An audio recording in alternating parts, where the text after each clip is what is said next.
Good morning, teacher. My name is Axel Perez Baldeón. Today night, here's a presentation the book named Mr. Fox. Carpenter 16. The woman. Hey, say Mr. Fox.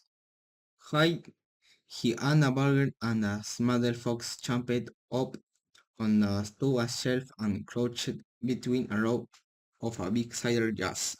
Peering around the jars in the saw a woman coming down into the cellar, and the foot in the steps. The woman paused, looked for right and left. The chance turned and sat straining a place where Mr. Fox and Vásquez and the smarter Fox were hiding. She stopped right in the front of them. The only dive between are the dims on a row on a side rails. She has to close Mr. Fox hole in a zone of the between piercing through the crack between two buttery. We not say what shot carried a big rodents in a one. How many will he want this time, Mr. Fogg, Mr. Bean? The woman shooting and from the top of the steps, the other boys cayenne black. Bring up 2 or 3 hearts. He dragged for yesterday, Mr. B. Yes, but he won't want that money today because he's not going to be up there more than 5 hours longer. He says the fox is about to make a room for it. This morning it can't possibly stay, though not all another days without food. The woman in the cellar, Rachel, out and lifted a heart of cider from the shelf. The heart she took was next, but one, two, the heart being which Mr. Fox was crouching. I be glad when the rotten brute is killed, and strong up other front porch, she called out. And by the way, Mrs. Bean, your husband promised I could have the tail, as a souvenir, the tail being all shot to pieces, said the voice from upstairs. Didn't you know that? You mean it's ruined? Of course it's ruined. They shot the tail but Mr. Fox. Oh Jack, said the big woman. I did so want the tail. You can have the jet instead, Mabel. You can wait it staff and jam in all your bedroom wall. Jerry up now with that cider. Yes, ma'am, I coming, said the big. If he takes one more, she'll see us, took Mr. Fox. He could feel the smallest fox body pressed tightly against his one, quivering with excitement. While two being no, Mr. Bean, or shall I take three? My goodness, Mabel, I don't care so long as you get a move one. Then to it is, sighed the young woman, speaking to herself. Now, he drinks too much anyway. Carrying a heart in each hand and with the rolling pin tucked under one arm, she walked away across the cellar. At the foot of the steps, she paused and looked around, sniffing the air. The rats down here against Mr. Bean. I can smell them poison, them woman, poison them you. Where the poison kept. Yes, ma'am. Mabel said she climbed slowly out of sight the steps. The door slammed. Quick, sighed Mr. Fox. Grab a jar each and run for it. Rod stood on his high shore and shrieked, "What did I tell you? You nearly got nabbed, didn't you? You nearly gave the game away. You keep out of here from now on. I don't want you around. This is my place." "You," said Mr. Fox, "are going to be poisoned." "Poppycock," said Red. "I sit up here and watch her putting the stuff down. She'll never get me." Mr. Fox and Badger and the smallest fox ran across the cellar clutching a gallon jar each. "Goodbye, Rat," they called out as they disappeared through the hole in the wall. Thanks for the lovely cider. Thieves, shriek, rat, robbers, bandits, burglars. Chapter 17. The Great Feast. Back in the tunnel, the pause to that Mr. Fox called brick pound on a hole in the wall. We was coming to the highness and the spot the brackets had placed. I can still tasted on a Glorson cider. He said that an prudent fellow rat is. He has bad manners, mother said. Our rats have a bad manners. He never made a polite rat yet, and he drinks too much. He said Mr. Fox, putting in a last brick in a place. Where we were no home to very fast. He grabbed these jars of cider on a day ends. Mr. Fox was in front, the Master Fox came next from a rather fast around the tunnel. They flew past on a tunnel that fled once might store walls, past a Bowie chicken house in a number one. And then hop the line, hop the street towards the place where they knew Mr. Fox would be waiting. Keep it up, my darling.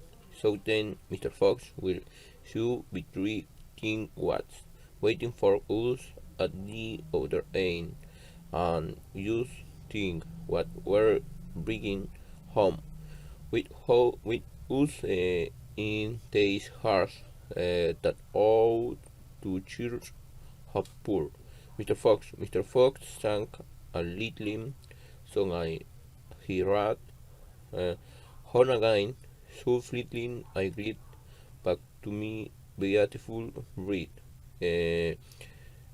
Shares not feel she rotten as soon as she's gotten some cider inside then Banyer yawning in.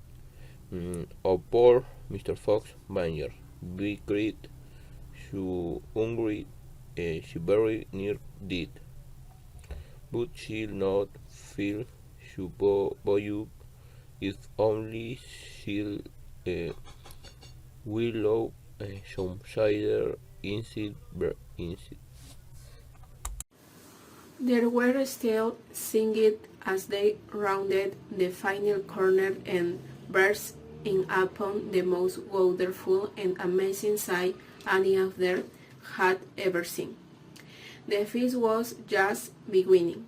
A large dining room had been hollowed out of the earth, and in the middle of it, seated around a huge table, were no less than 29 animals. They were Mrs. Fox and 3 small foxes, Mrs. Badey and 3 small badgers, Mole and Mrs. Mole and 4 small moles, Rabbit and Mrs. Rabbit and 5 small rabbits, Whistle and Mrs. Whistle and Skid small whistles. The table was covered with chickens and dogs and geese and yams and bacon, and everyone was taking into the lovely food. My darling, cried Mr. Fox, jumping and wooing Mr. Fox. We couldn't wait. Please forgive us. Then she asked the smallest fox of all, and Mr. Badger, Hacker Badger, and every young hatter, everyone else, aiming shout of joy, started jars of cider. We placed it upon the table, and Mr. Fox and Badger and the smallest fox sat down with the others. You must remember, no one had eaten a thing for several days. There were ravenous, so for a while there was no conversation at all. There was only the sound of crunching and chewing as the animals attacked the succulent food. At last Badger stood up. He raised his glass of cider and called out, "A toast! I want you all to stand and drink a toast to your dear friend who has saved our life this night, Mr. Fox." To Mr. Fox they all shouted, standing up and raising their glass. To Mr. Fox, long my hill. Then Mr. Fox got shyly to her feet and said, I don't want to make a speech. I just want to say one thing. And it is, my husband is a fantastic fox. Everyone clapped and cheered. Then Mr. Fox himself stood up.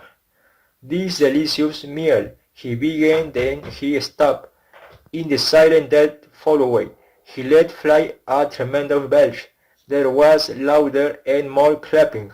This delicious meal, my friends, he went on, is by courtesy of Messrs. Buggies, Vance, and Bean, more sharing and louder, and I hope you have enjoyed it as much as I have. He let fly another colossal belch. Better out than in, said Badger. Thank you, said Mr. Fox, grabbing hungry. But my friends, let's up the serious let things of tomorrow and the next day and the day after that we go out we will be killed, right? Right, she shouted. Will I be shot before we are gone a yard, said Badger. Exactly, said Mr. Fox. But that Tom wants to go on a wildly, let me assure that we are niggers, evers, and nor as we hate outside. The outside is a full enemies. We are go to a because he have to go get food on a full families. But now my friend he have entirely next set up. We are safe around tunnel in another tree on the fastest story in the world. He on in said Badger. I see him. And you didn't understand means, say Mr. Fox. It's a meme that none understood ever go to into in the open again. There was a bus of system around the trade. In therefore invite you all, Mr. Fox, went out to stay for with me forever. Forever, they cried. My goodness, how marvelous. And Rabbit said to Mr. Fox, may their use think we're never going to be shot again in our lives. We will make, said Mr. Fox, a little underworld with Village, with a string and house on each side, separate house for pigeons and moles and rabbits and whistling and fox. And every day, and we'll go shopping for you all. And every day, we will eat lake kings. The cherry that followed his speed went on for many minutes. Minutes. Minutes. Minutes. Chapter 18 is still waiting. Outside the foxhole, Buggles and Bags and Bean sat beside their tents with their guns on their laps. It was beginning to rain. Water was trickling the necks of the three men and into their shoes. Ye won't stay down their march longer now, Boggy said. The broad must be famished, Van said. That's right, Bean said he'll be making a dash for it in any moment. Keep your guns handy. They sat there by the wall, waiting for the fox to come out. And so far as I know, they are still waiting.